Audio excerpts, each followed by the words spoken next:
함께 볼 말씀은 고린도후서 5장 17절 말씀입니다.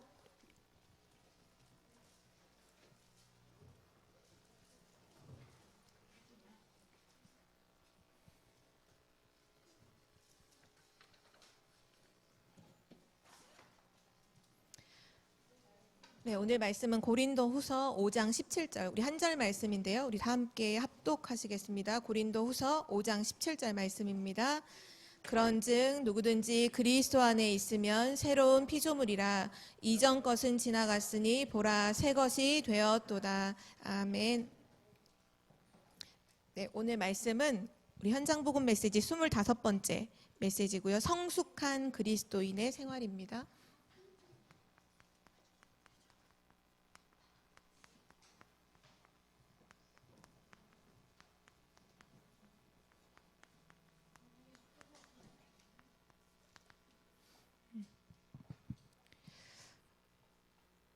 복음은 우리의 어떤 연약함도 문제가 되지 않죠, 그렇죠? 그래서 어떤 사람도 그리스도 예수 안에 들어가면 구원을 받아요. 방주와 같죠. 방주 안에 정한 짐승이든 부정한 짐승이든 누구든 그 방주 안에 들어가면 홍수 재앙에서 살아남는 것처럼 누구든지 예수 그리스도를 주라고 시인하고 그리스도를 인생의 주인으로 모시면 하나님의 자녀가 돼요. 우리가 근데 이러한 사실을 가지고서 조금 오늘 본문 말씀을 가지고 생각해 볼 부분은, 오늘 그냥 그리스도인의 생활이 아니라 성숙한 그리스도인의 생활이잖아요. 복음이 우리에게 모든 걸 용서해줘요. 그 복음이 허용해주는 그 용서를 기대하고 우리가 늘 그 끝자락에서 막 늘 죄짓고 늘 내 맘대로 살면서, 어쨌든 복음은 모든 걸 용서해주고 나를 하나님 자녀로 삼아주니까 내 생활을 늘 그렇게 한다면 분명히 구원은 받지만 나를 통해서 하나님이 이루실 세계복음화의 언약, 많은 사람을 살릴 수 있는 그런 많은 문들을 맡게 하는 역할을 분명히 하겠죠. 우리가 어떠해야 되냐면, 이제 복음을 진짜 알았다면 복음의 진짜 맛을 보고 복음의 진짜 능력을 체험하고 그 복음 안에 있는 어마어마한 것을 내가 찾아 누려야지. 그게 진짜잖아요, 그렇죠? 근데 우리가 복음은 모든 걸 용서해요. 어떤 사람도 정죄하지 않아요. 그리스도 붙잡으면 산다는 게 복음이잖아요. 그렇기 때문에 삶을 아무렇게나 살면서 나 그리스도 붙잡았어, 삶을 내 맘대로 살면서 나 그리스도 붙잡았어, 그거는 약간 좀 부끄러운 것 같아요. 오늘 그래서 우리가 같이 말씀을 통해서 생각해 봐야 되는 부분, 또 정말 그리스도인으로서 내가 세계복음화할 중요한 하나님의 계획을 앞두고서 성숙한 그리스도인의 생활은 무엇일까? 성경에서 말씀하시는, 하나님이 말씀하시는 진짜 그리스도 안에 있는 자만 누릴 수 있는 그 생활, 정말 그리스도의 능력 안에서 체험할 수 있는 그 어마어마한 비밀들을 진짜 발견하는 오늘 수요 예배가 되시기를 기도합니다. 불신자도 그렇고요, 또 많은 교회를 다니고 있는 신앙생활을 하는 사람들이 되게 오해해서 하는 말들이 몇 가지가 있어요. 여기에는 저도 복음을 잘 몰랐을 때, 복음 모르고 교회 다녔을 때 이런 오해들을 했었어요.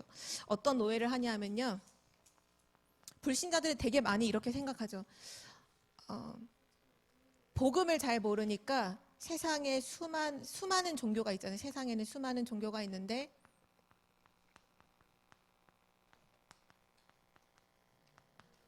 예수 그리스도를 믿는다는 건, 예수님을 믿는다는 것은 세상의 수많은 종교 중에 그냥 하나를 선택한 거로 생각하는 사람들이 되게 많아요. 이런 거죠. 넌 어디 다녀? 나 교회 다녀. 그래, 나는 절 다녀. 너는 어디 다니? 보통 이 사람 이렇게 많이 말하잖아요. 나는 교회 다녀.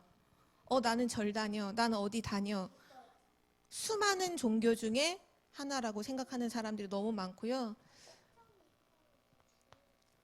실제로 불신자도 그렇고 신자들도 두 번째 같은 생각을 하는 사람이 진짜 많아요. 그게 뭐냐 하면, 많은 것들을 내가 예수 그리스도를 믿으면 내가 많은 것을 포기해야 된다라는 생각을 해요. 예수 믿으면 많은 걸 포기해야 돼.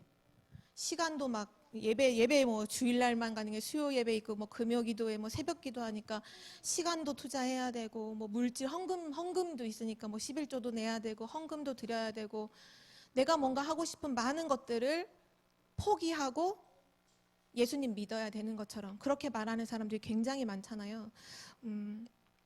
그래서 결국은 이렇게 말하는 사람들이 마지막 기승전결할 때 결론 뭐가 나오냐면 예수님을 믿는다는 건 신앙생활을 한다는 건 어려워. 이렇게 말해요. 너무 어려워. 많은 걸 포기해야 돼. 그리고 불신자들 같은 경우에는 그런 많은 부분들을 이유를 갖다 대면서 그래서 나는 신앙생활하는 게 부담스러워.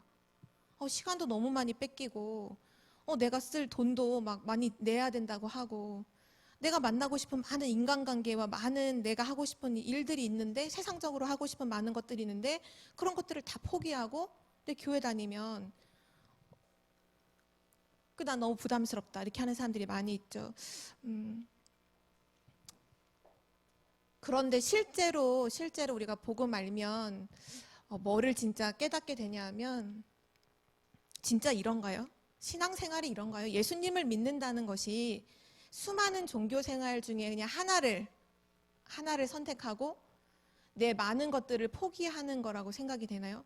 저는 복음을 몰랐을 때 중고등학교 시절에 그런 생각을 참 많이 했었어요. 그러니까 엄마 아빠가 그냥 한마디로 말해 아버지가 목사님이시니까 저는 자유가 없잖아요. 아버지가 목사님이신데 당연히 딸은 교회를 가야 되고 그럼 신앙생활 한다 보면 친구들 얘기 들어보면 막 토요일 날 어디로 놀러 간다고 하고 뭐 일요일엔 또 뭐 한다고 하고 전에 목사님도 함께 잠깐 얘기도 하셨지만 뭐 일요일 날 아침 9시에 너무 재밌는 만화가들 했었는데 저는 주일 학교를 막 가야만 하고 이런 걸 생각할 때 너무 많은 걸 포기해야 돼.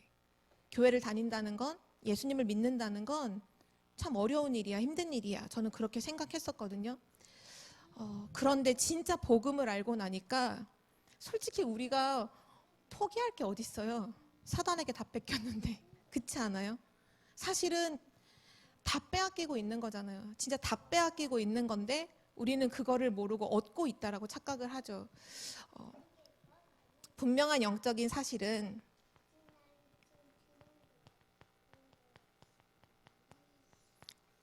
어떤 사실이냐 하면 예수가 그리스도라는 예수 그리스도를 믿는다는 것은 수많은 종교 생활 중에 하나가 아니라 진짜 질문해 봐야 돼. 정말 예수 그리스도를 믿는다는 게 뭘까?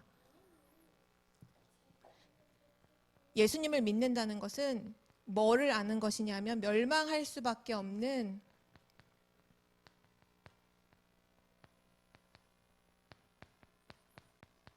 내가 가지고 있는 근본 문제를 안다는 거예요. 그게 예수 그리스도를 믿는다는 거예요. 예수 그리스도를 믿는다는 건 교회를 다닌다는 게 아니에요. 교회를 그냥 가서 앉아 있는다는 게 예수 그리스도를 믿는 게 아니라 예수 그리스도를 믿는다는 건 멸망할 수밖에 없는 인간의 근본 문제가 무엇인지를 정확하게 안다는 것을 두고서 예수 그리스도를 믿는다고 하는 거예요. 인간은 절대로 해결할 수 없는 문제가 있잖아요. 멸망할 수밖에 없는 문제. 하나님을 떠난 문제고 사단에게 잡힌 문제고 그래서 죄와 저주와 지옥의 배경 속에 있는 그 문제잖아요. 그거를 진짜로 아는 것을 가르쳐서 예수 그리스도를 믿는다고 하고요. 그리고 사도행전 4장 12절에 보면 다른 이로서는 구원을 받을 수 없다. 오직이라는 게 나오죠. 오직. 예수 그리스도는 많은 것 중에 하나가 아니라요. 오직이에요. 오직.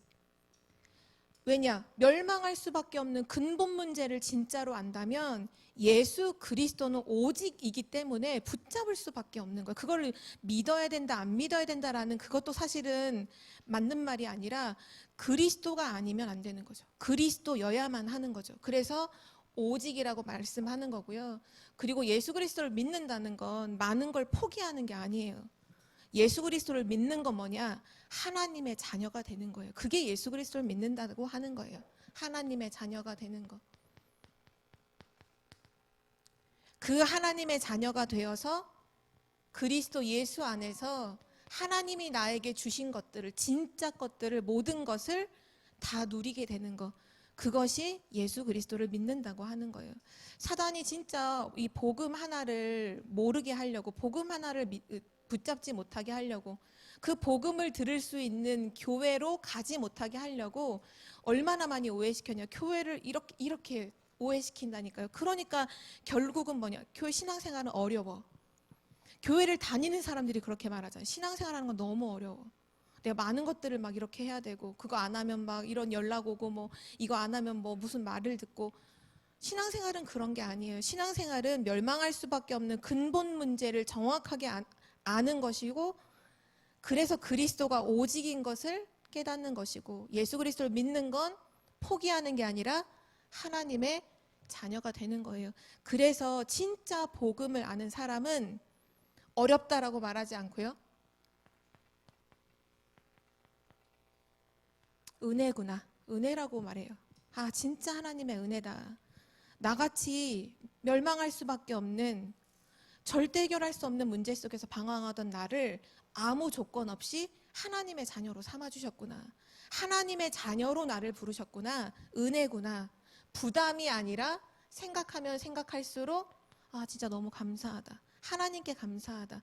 복음은 그리스도께서 모든 문제를 다 끝내신 거예요. 우리에게 뭘 하라는 게 아니에요. 그리스도께서 모든 문제를 다 해결하셨다. 더 이상 멸망하지 않도록, 사망 가운데 있지 않도록 그리스도 믿기만 하면 사망에서 생명으로 옮기는 것이고, 운명과 사주팔자에서 완전히 해방되는 것이고, 그것이 복음이죠. 그거를 예수 그리스도를 믿는다고 하는 거예요. 그래서 오늘 성숙한 그리스도인의 생활을 할 때 진짜 오늘 이 말씀, 이 오늘 주시는 말씀의 내용들을 통해서 진짜 언약을 붙잡고 비밀을 발견하고, 현장 속에서 불신자가 봤을 때 와, 그리스도를 믿는다는 것은 저런 것이구나. 그리스도를 믿는 자의 모습이 너무 멋있다라는 것을 나타내는 증인들 되시길 기도합니다. 오늘 첫 번째로요.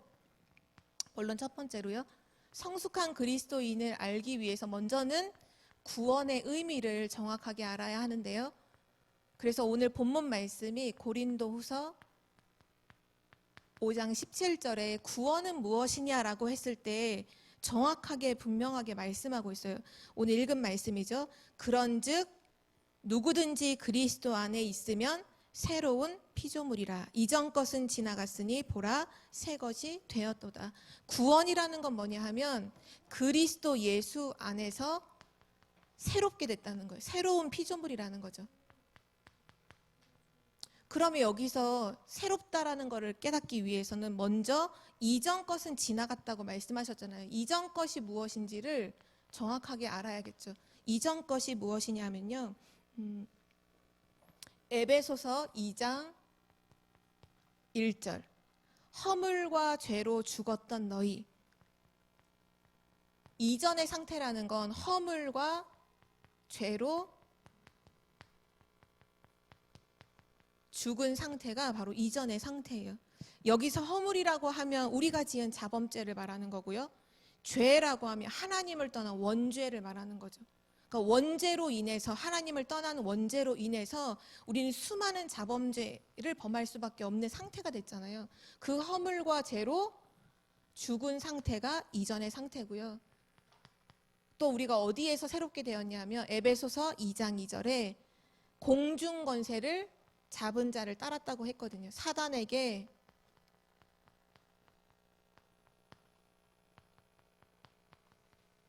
매여 있는 상태, 사단에게 완전히 사로잡혀 있는 상태, 그게 바로 하나님을 떠나 있던 이전의 상태고요.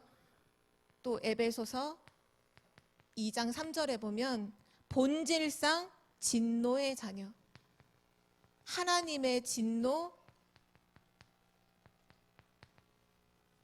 아래 머물러 있는 상태가 바로 이전의 상태예요. 오늘 주신 말씀, 이전 것은 지나갔다. 그 말은 뭐냐? 허물과 죄로 죽은 그 너, 허물과 죄로 영원히 죽었던 바로 너, 그리고 사단에게 완전히 매여 있었던 그 나라는 그 우리의 모습, 그리고 하나님의 진노 아래 있었던 바로 거기에서 완전히 벗어났다는 거죠. 그리고 완전히 새로워졌다는 거예요. 어떻게 하냐? 하나님의 자녀로, 그리스도 예수 안에서 하나님의 자녀로요. 요 말씀 그대로 연결을 한다면 허물과 죄로 죽었던 상태에서는 어떻게 바뀌었냐? 그리스도의 생명을 얻게 됐어요. 사단에게 완전히 매여 있었던 노예요, 포로로, 속국으로 완전히 종노릇하던 그 우리가 그리스도 예수 안에서 참된 해방을 받고 자유함을 얻었고요. 하나님의 진노 아래 있었던 자가 이제는 하나님의 자녀가 되어서 하나님의 모든 축복을 상속받은 상속자로, 하나님의 축복을 누리는 자로 신분이 완전히 바뀌어진 거죠. 그거를 가리켜서 구원이라고 합니다.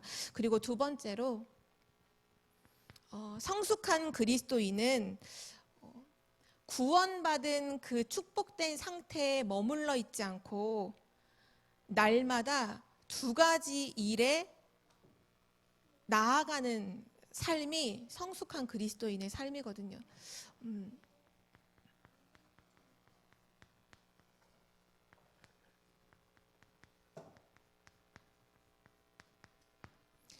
그 두 가지 일이 뭐냐? 성숙한 그리스도인은 구원받은 그 자체에 머물러 있지 않고 두 가지 일에 날마다 은혜를 계속 입어 나가는 사람이거든요. 이번 주 강단 말씀에도 보면 고린도 그 교회의 모습을 통해서 지금 상태에 머물러 있지 말라고 메시지가 나왔었죠. 지금 불신자 같은 그 상태, 영적인 어린아이 같은 그 상태에 머물러 있지 말고 하나님은 우리를 치유와 서밋으로 부르셨으니 그 축복의 증인으로, 그 축복의 자리로 나아가라 말씀하신 것처럼 진짜 영적으로 성숙한 그리스도인은요, 나 구원받았다, 이제 하나님 자녀니까 다 끝났어, 내 맘대로 살아도 돼, 이게 아니라 그럼 이제 하나님의 자녀로 어느 쪽으로 가야 되냐? 두 가지 일이 있어요. 그 첫 번째가요, 하나님과의 관계가 계속해서 깊어집니다. 하나님과의 관계.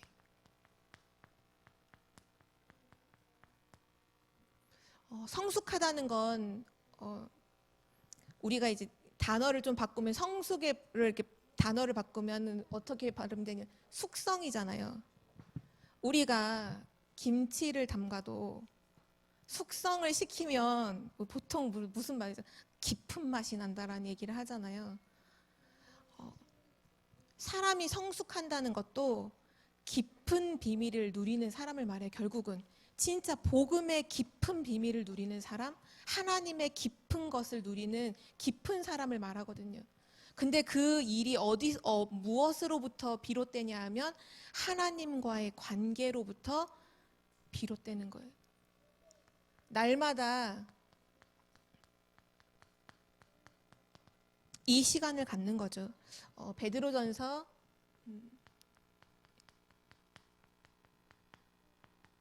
2장 2절에는 이런 말씀이 나오는데요. 갓난 아기들 같이 순전하고 신령한 젖을 사모하라. 이는 그로 말미암아 너희로 구원에 이르도록 자라게 하려 함이라.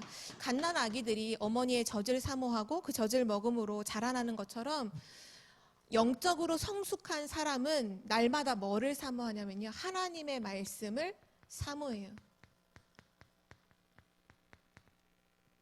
이걸 사모해라가 아니라 영적으로 성숙해져가는 그걸 어떻게 알 수 있느냐? 하나님의 말씀을 사모한다니까요. 하나님하고의 관계, 그 깊은 관계 속으로 자꾸만 나아가는 거예요. 자꾸. 그래서 말씀을 사모하고, 그리고 요한복음 1장 12절에 하나님 자녀가 되는 권세를 주셨다고 하셨잖아요. 하나님 자녀에게 주신 자녀된 그 권세, 그 특권을 날마다 찾아서 누리는 삶을 살아가요. 그게 영적으로 성숙한 사람의 모습이에요. 말씀을 사모하고 하나님이 나를 자녀로 삼아주셨는데 그럼 이 하나님 자녀에게 주신 어마어마한 신분과 권세를 날마다 찾아서 누리는 거예요. 날마다. 그걸 계속 누리는 시간을 갖고, 또 베드로후서 1장 4절 말씀에 이로써 그 보배롭고 지극히 큰 약속을 우리에게 주셔서, 하나님께서 우리에게 약속을 주셨어요. 그 언약이라고 하거든요. 이 언약을 붙잡고 날마다 기도하고 누리는 거예요. 언약을 지키는 자.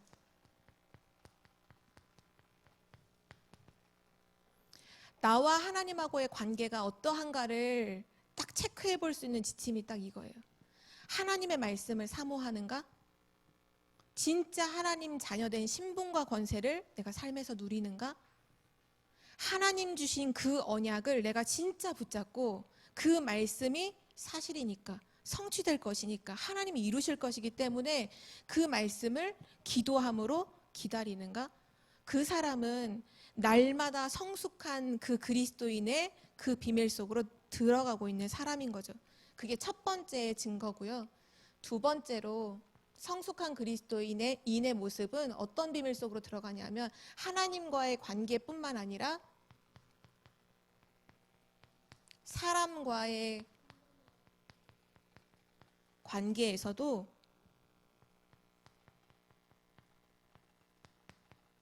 그 관계를 축복된 관계로 날마다 나아가는 사람이에요. 하나님과의 관계뿐만 아니라 사람과의 관계에서도 그 관계가 축복된 관계로 자꾸 나아가는 거죠. 요한일서 3장 14절에서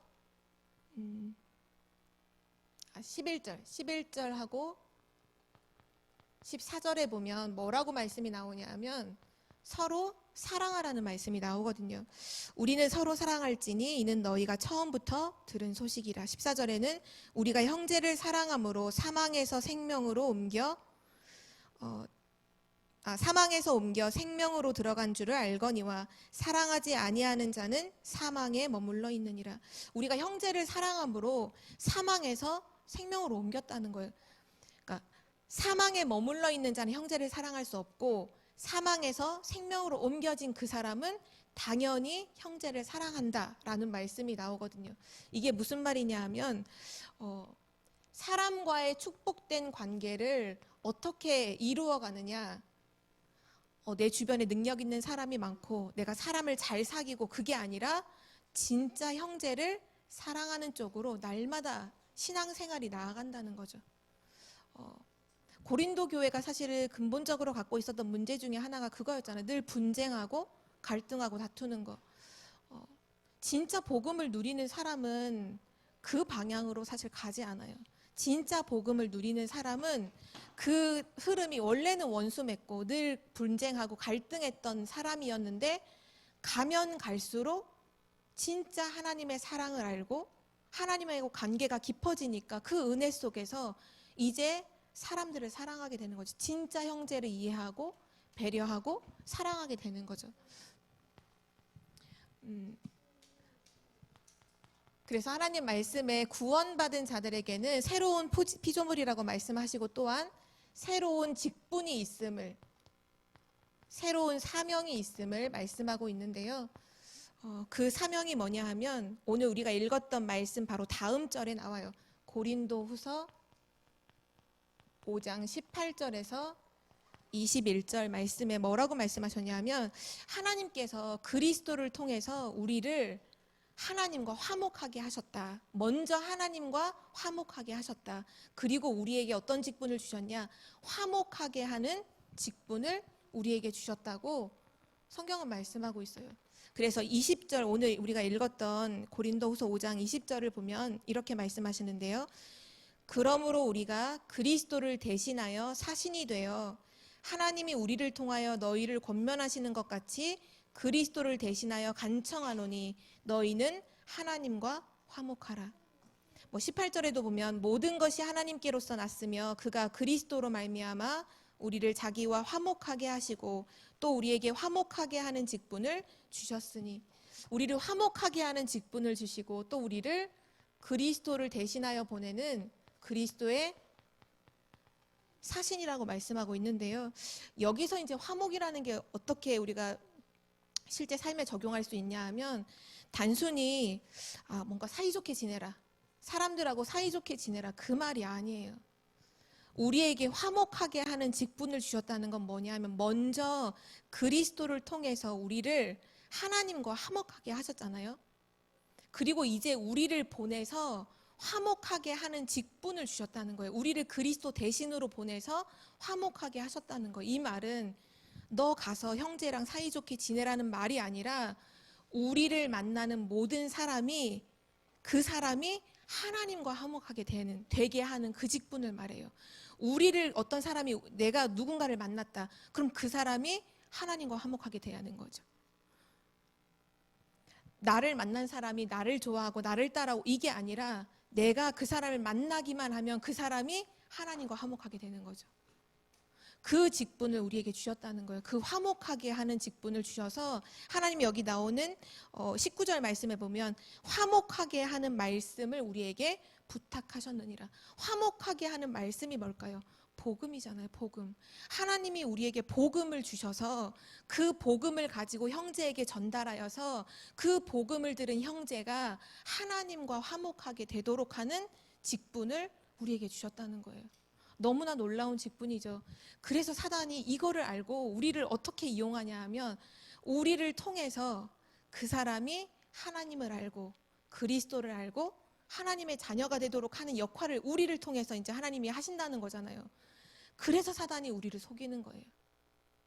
우리로 하여금 복음을 말하지 못하도록, 또 우리로 하여금 화목하게 하는 직분이 아니라 분쟁하게 만들도록 사단이 속이는 거죠. 그래서 우리는 진짜로 속으면 안 돼요. 그래서 메시지에서도 많이 나왔지만 우리가 아무리 맞는 말이라고 해도 그 말을 우린 다 하지 않아요.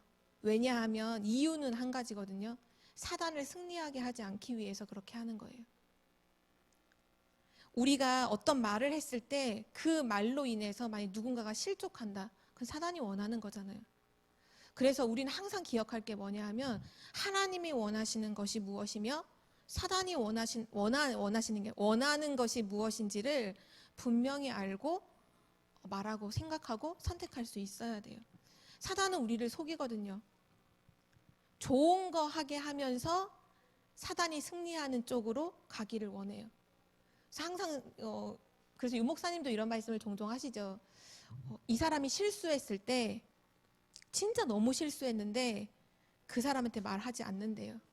왜냐하면 사단을 승리하게 하지 않으려고. 그리고 이렇게 생각하신다 하셨죠. 복음이 그 정도밖에 안 되냐? 내가 말해서 그 사람이 바뀔 것 같으면 내가 그게 아니라 말하지 않고 도리어 하나님께 기도해서 하나님의 역사를 보겠다는 거잖아요. 사단은 우리에게 그렇게 유혹하잖아요. 너가 빨리 말해. 근데 말하면 바뀌지 않아요.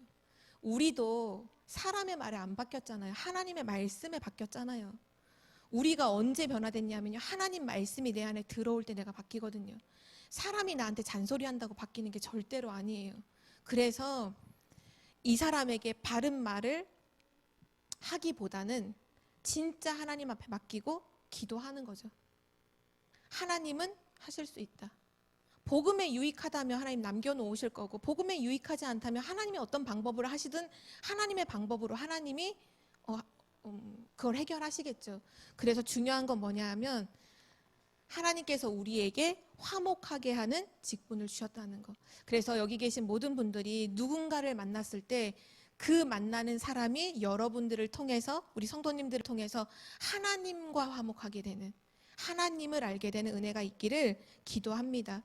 그래서 이런 직분을 진짜로 가지고 움직이면 정말 이 하나님과의 관계, 사람과의 관계 속에 늘 그 깊은 곳으로 나아가게 되면 분명한 결과가 오는데요. 그 어떤 결과가 오냐면요. 요한일서 1장 3절에서 4절 말씀에 이렇게 말씀하셨어요.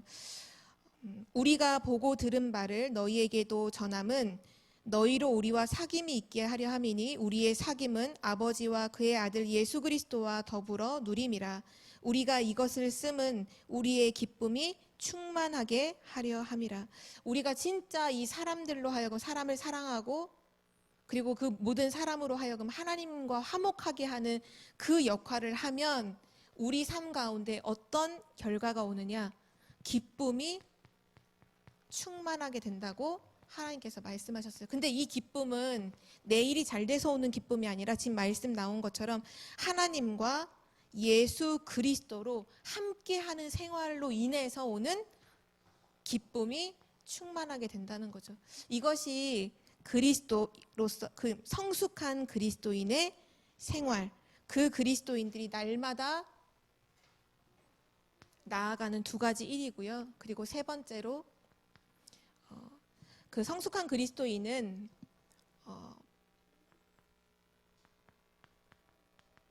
이제 확고한 삶의 방향과 동기를 이제 갖게 되는데요. 보통 우리가 동기라고 하면 나도 모르게 갖고 있는 저 마음 깊숙한 곳에 있는 그 부분이잖아요. 근데 진짜 복음을 날마다 더 깊이 알아가면 어떤 동기가 생기냐면요. 고린도후서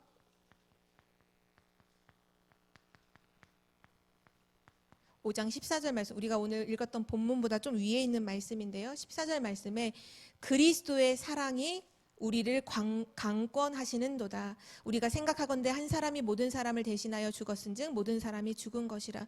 여기 뭐라고 말씀하시냐면 그리스도의 사랑이 우리를 강권하신다. 강권하신다는 말은 우리를 이끌어 가신다는 말이에요. 우리의 동기가 뭐냐면 내 마음 깊숙한 곳에 있는 나, 물질, 성공의 동기가 아니라 우리 마음속에 그리스도의 사랑이 나를 이끌어가는 거예요. 그리스도의 사랑으로 내가 삶을 살게 되는 거죠. 그 동기가 생겨나게 되고요. 그러한 동기가 당연히 마음에 있으면 그 마음 중심이 어떠해지느냐 하면 고린도후서 5장 15절에요. 우리 5장 15절은 함께 한번 읽어볼까요? 고린도후서 5장 15절. 진짜 성숙한 그리스도인은 그리스도의 사랑으로 말미암아 강건하여져서 결국 15절과 같은 삶을 살게 되는데요. 우리 함께 읽어보겠습니다. 그가 모든 사람을 대신하여 죽으심은 살아있는 자들로 하여금 다시는 그들 자신을 위하여 살지 않고 오직 그들을 대신하여 죽었다가 다시 살아나신 이를 위하여 살게 하려 함이라. 아멘.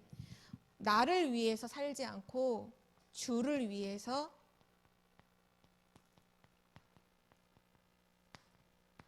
살겠다는 마음이 생겨나요. 아, 나 이제 나 위해 살고 싶지 않아. 나 세상을 위해 사는 게 아니라 나 진짜 하나님의 영광을 위해 살고 싶어. 나 진짜 복음을 위해서 살고 싶어. 그런 마음이 자꾸 넘쳐난다는 거예요. 어떻게 그리스도의 사랑으로 강권하여져서 나 진짜 주를 위해 살겠다. 나 진짜 하나님의 영광을 위해 살겠다는 마음 중심이 생기게 되고요. 그래서 확고한 인생의 방향이 나오는데요. 그 인생의 방향이 무엇이냐 하면 골로새서 3장 1절에서 3절 말씀에 그러므로 너희가 그리스도와 함께 다시 살리심을 받았으면 위의 것을 찾으라. 거기는 그리스도께서 하나님 우편에 앉아 계시느니라. 위의 것을 생각하고 땅의 것을 생각하지 말라.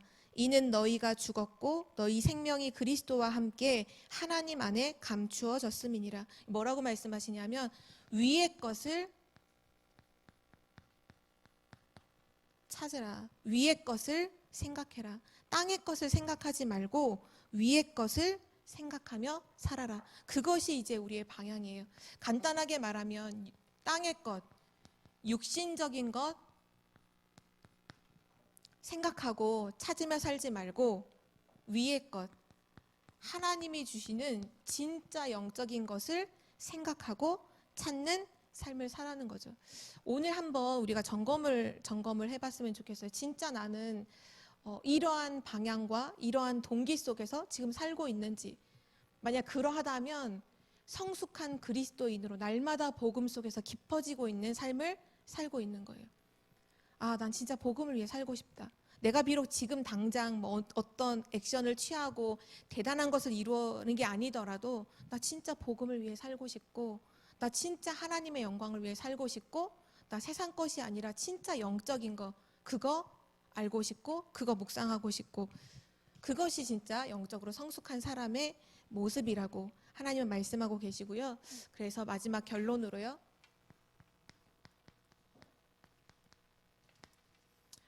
그리스도인인 우리에게도 많은 문제들이 와요. 그래서 낙심할 일도 분명히 생기고요. 당황할 일도 생기고 또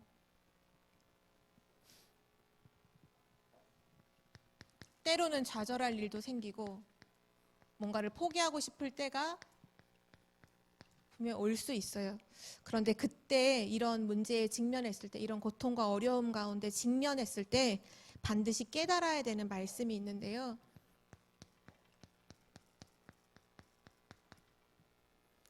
이때 당하고 나서가 아니라 지금 정확하게 알고 붙잡으면 돼요. 그게 뭐냐? 구원받은 하나님 자녀는 결국 어떤 일이 왔을 때 그게 뭐 좋은 일이든 또는 안 좋은 일이든 뭘로 답을 내냐 하면 말씀으로 답을 내는 사람이거든요. 그게 진짜 성숙한 그리스도인의 모습이에요. 우리가 왜 예배가 중요하고 왜 예배가 삶의 우선이 돼야 하냐 하면 결국 인간은 말씀으로 답을 얻을 때에만 끝이 나요. 그래야 끝이 나요. 말씀이 답으로 나오지 않으면 그 고민은 끝나지 않아요. 오늘 조금 누군가가 위로되는 말 한 걸로 넘어간 것 같지만 내일 또 똑같은 그 염려를 또 하고 있다니까요. 1년이 지나도 그 염려를 또 해요. 10년 동안 그 고민을 똑같이 하는 사람도 굉장히 많이 있어요. 일평생을 똑같은 그 문제를 가지고 늘 고민하고 염려하고 낙심하고 넘어졌다 일어났다를 다람쥐 쳇바퀴 돌듯이 매일 넘어졌다 일어났다를 반복하는 사람도 너무 많거든요. 우리 삶에 언제 그 문제가 끝이 나느냐? 하나님의 말씀으로 답이 딱 날 때 그 문제는 더 이상 내게 문제거리가 안 돼요. 그래서 진짜 성숙한 그리스도인은요, 말씀을 잡아요. 말씀을 찾아요. 말씀을 따라가요. 그래서 우리가 예배 가운데 있는 게 너무 중요하고요. 내가 혼자 있는 시간에 하나님 말씀을 묵상한다는 건 내 인생을 가장 중요한 것에 맡긴다는 것과 동일한 거예요. 내가 늘 염려하고 있다. 그건 다 뺏기고 있는 거예요. 그러나 하나님 말씀을 묵상하고 있다. 가장 안전하다는 거예요. 나의 인생이 가장 안전한 곳에 머물러 있는 것이 바로 말씀 가운데 머물러 있는 거거든요. 그럼 우리가 이런 일들이 생겼을 때 정말 현장에서 만나는 새 가족들이 처음 복음 가진 사람들이 예수 그리스도 믿고 너무 기쁘고 하나님 자녀 된 거 맞는데 실제 생활 속으로 돌아가면 많은 문제들을 겪고 갈등하는 부분들이 많이 있거든요. 그때 어떤 말씀을 붙잡아야 하느냐?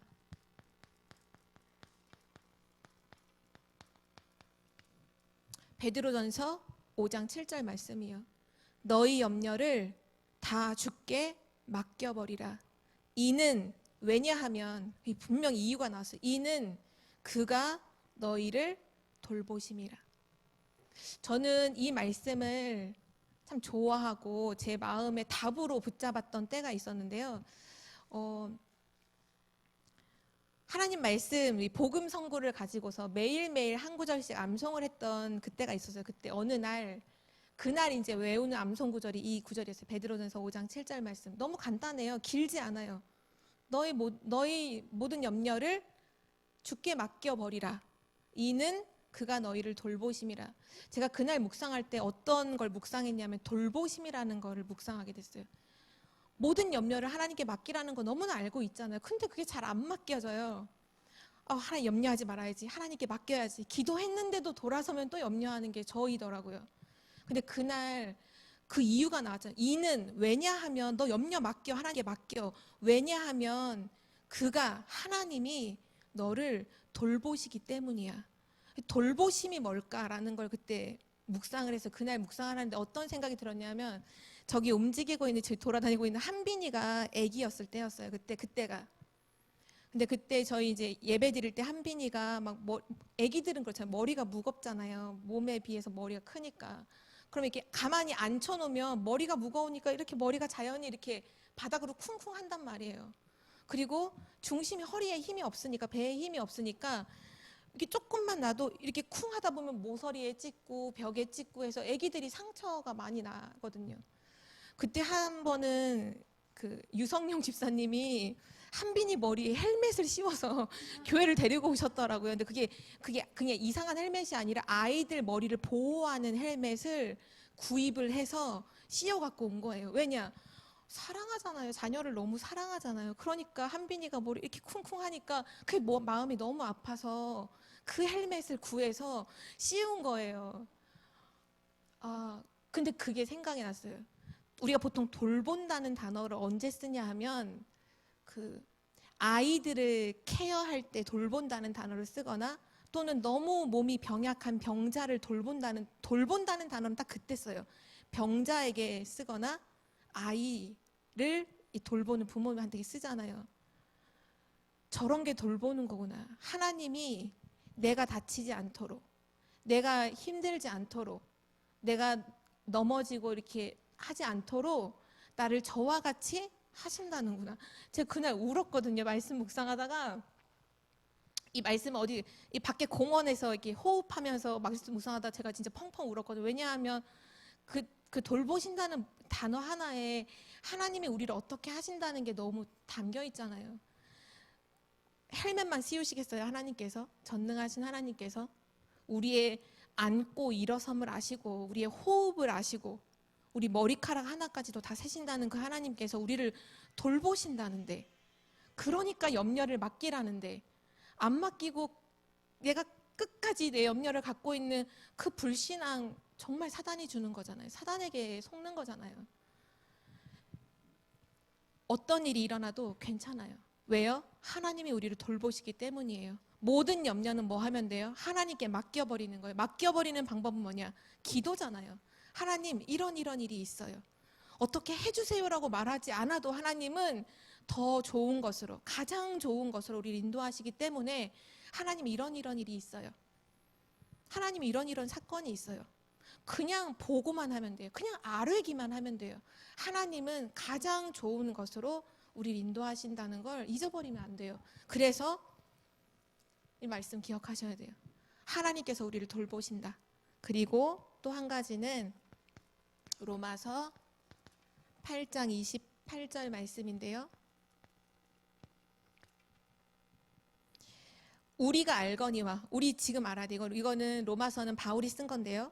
바울이 로마에 있는 성도들에게 이제 준 말씀이지만 우리도 알아야 돼요. 우리가 알거니와 하나님을 사랑하는 자, 곧 그의 뜻대로 부르심을 받은 자들에게는 모든 것이 합력하여 선을 이루느니라. 하나님이 말씀하셨어요. 하나님을 사랑하는 자, 곧 그의 뜻대로, 하나님의 그 영원 전부터 계획하신, 우리를 구원하시기로 작정하신 그 하나님의 구원의 뜻 안에 있는 그 부르심을 받은 자들에게는 모든 것이잖아요. 좋은 것, 안 좋은 것 다 포함되겠죠. 내가 낙심할 일, 내가 들뜰 일, 막 시험 들 일 다 들어가겠죠. 모든 것이 합력하여 선을 이루느니라. 하나님의 뜻을 이루어요. 모든 것은 하나님의 손 안에서, 절대 주권 안에서 하나님의 뜻을 이루어요. 그래서 부족함이 없어요. 구원받은 자는 부족함이 없어요. 그거를 진짜로 믿고 사는 거예요. 그것이 성숙한 그리스도의 삶의 그 생활이죠. 어려운 거를 해서 성숙해지는 게 아니라 복음을 진짜로 누리고 진짜 하나님과의 그 관계 속으로 깊이 들어가고 그 하나님 주시는 힘 가지고 정말 사람을 살리는 거기에 또 깊이 그 축복된 관계를 날마다 누려간다면, 우리 이 말씀을 이제 정리를 하면서 강단 말씀의 결론하고 너무 똑같다라고 생각이 들었어요. 만남의 축복을 누려라. 하나님과의 만남, 교회와의 만남, 현장과의 만남. 현장 속에는 나를 통해 구원받을 사람이 준비되어 있다. 전부가 다 만남의 축복이었잖아요. 맞아요. 모든 것을 합력하여 선을 이루시는 하나님이 이 수요예배 메시지를 뭐 목사님하고 약속해서 이렇게 하자라고 계획한 게 없지만, 하나님은 너무나 정확하게 강단의 말씀의 흐름과 함께 또 오늘 말씀을 주셨잖아요. 진짜 하나님께 모든 것 맡기고 진짜 하나님을 의지하고 하나님 바라보면서 하나님과의 깊은 관계 속으로 여기도 보면 우리 강단 말씀 이거 나왔잖아요. 하나님 자녀의 7가지 신분 권세를 진짜 누리는 그 생활을 하라고, 그 삶을 살으라고. 맞아요. 진짜 하나님의 말씀을 사모하고 하나님 자녀의 신분 권세 진짜로 누리고 그 복음의 깊은 비밀 속으로 날마다 들어가셔서 우리를 만나는 모든 사람이 하나님을 알게 되는 그 은혜가 있기를 기도합니다. 하나님 감사드립니다. 그리스도의 복음을 통하여 우리를 구원하셨을 뿐만 아니라 이 복음의 가장 깊은 비밀 속으로 들어가 그 능력을 체험하고 모든 사람을 살릴 성숙한 그리스도인으로 우리를 인도하심에 감사를 드립니다. 우리가 갖고 있는 많은 생각들과 많은 기준들을 다 내려놓고 오직 그리스도 언약 붙잡고 하나님과의 깊은 그 비밀 속으로 날마다 들어가는 자가 되게 하여 주옵소서. 모든 만남을 축복된 만남으로 바꾸는 그런 은혜 속으로 날마다 들어가게 하여 주옵소서. 하나님께서 우리를 돌보시기에 모든 것을 합력하여 선을 이루시는 하나님을 우리가 믿기에 아무것도 염려하지 않고 모든 것을 은혜로 감사로 하나님께 영광 돌리는 자가 되게 하여 주옵소서. 감사드리며 주 예수 그리스도의 이름으로 기도드립니다. 아멘.